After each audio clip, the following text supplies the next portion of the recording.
So here we go, got a bit of a breeze again, but let's put up with that. We have a vehicle LPG tank that came to me full of gas, full of liquid gas, and we have a tank here, a bottle. Okay, now I know these bottles because I've written on it are 38 kilos when they are full, and the secret is not to overfill them. So down the bottom we've got a set of scales, and I doubt if we can see what it says, but it's at about 32 kilos at the moment. Yeah, and it starts off at about 21 kilos when the bottle's empty. So there you go. So I've made up a fitting, we're zooming in and zooming out here, made up a fitting from the last time I moved gas out of that really big car filling tank, and I'll put a link to that at the end of the video. But I've made up another fitting just with hydraulic fittings brazed together to take from the gas outlet, which in a car it's liquid gas that comes out, and then it goes to the evaporator, which is within the engine compartment, and of course that is heated with the water from the engine so it doesn't freeze up. Yeah, so I'm just going to move the camera and show you that, but just here we go, that's the fitting there. But also we've got a supply, 12 volt supply from a battery, and the battery of course is a good 12 feet away, and so we don't get any sparks or anything near this. So let's just have a look the other side, and we've transferred quite a lot of gas out of this tank. So we're going to have to put up with the wind in the camera here, but this is a focus. This is a 62 litre tank. You can probably not quite see that, but there we go, 62 litre tank, and of course there are 2 litres to the kilo from what I remember, and this gauge here, got out of focus, was all the way around here when I started downloading the gas. And what we've got here is a solenoid. Let me just zoom out a bit, that'll do. So I found a fitting that fitted that with the right thread, and it's a cone that sticks out, so that has got a socket inside there.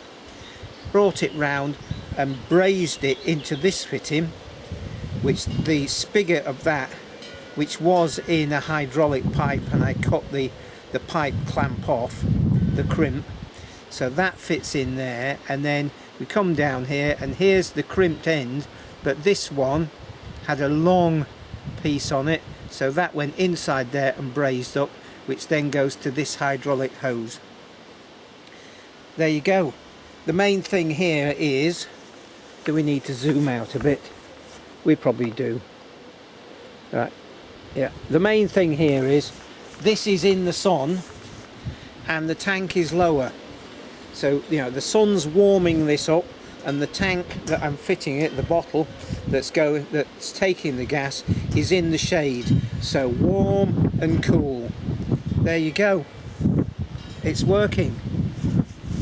So just to add a bit in here, because this is a vehicle tank, then where this solenoid is, which is the outlet, there's a pipe that goes right down to the bottom of the tank, so it supplies liquid propane. Yeah, so that's why the top gets warm, and the gas that's there that has come off the liquid expands and creates extra pressure to move the liquid from the bottom of the tank up that siphon pipe and out here. So if you were going to transfer from, let's say, a big propane bottle to a smaller one, you would have to take the supply tank and turn it upside down, so the liquid propane is at the bottom and the gas that's come off it is at the top. So then the gas at the top warms up and pushes it down the supply pipe. Hopefully that makes any sense.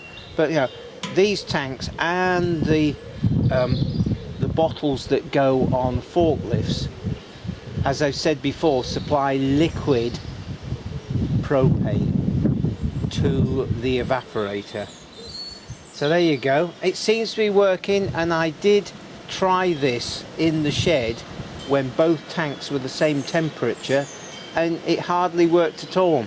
I mean, what you got was, initially you got a sort of a movement of gas type noise, a sizzling sort of noise, and then within a short time it stopped. Now it has stopped, but I know that the difference in the noise has stopped, but I know the difference in temperature does mean that the liquid propane is moving. So you've got to use your ingenuity on the fittings and how to put it together. You've got to be careful, don't want any sparks near this. All your fittings have got to be leak proof, but it's a way of recycling the gas. Otherwise, places like scrapyards, what are they going to do with this? They can't deal with it, they have to pay for it to disappear, yeah? Or you get unscrupulous people who just let it out, and you've got all that propane going into the atmosphere. At least this way it will get used. Hopefully you find this interesting. Comments please, and I will catch up with you soon. Another dead rural idea. Cheers now.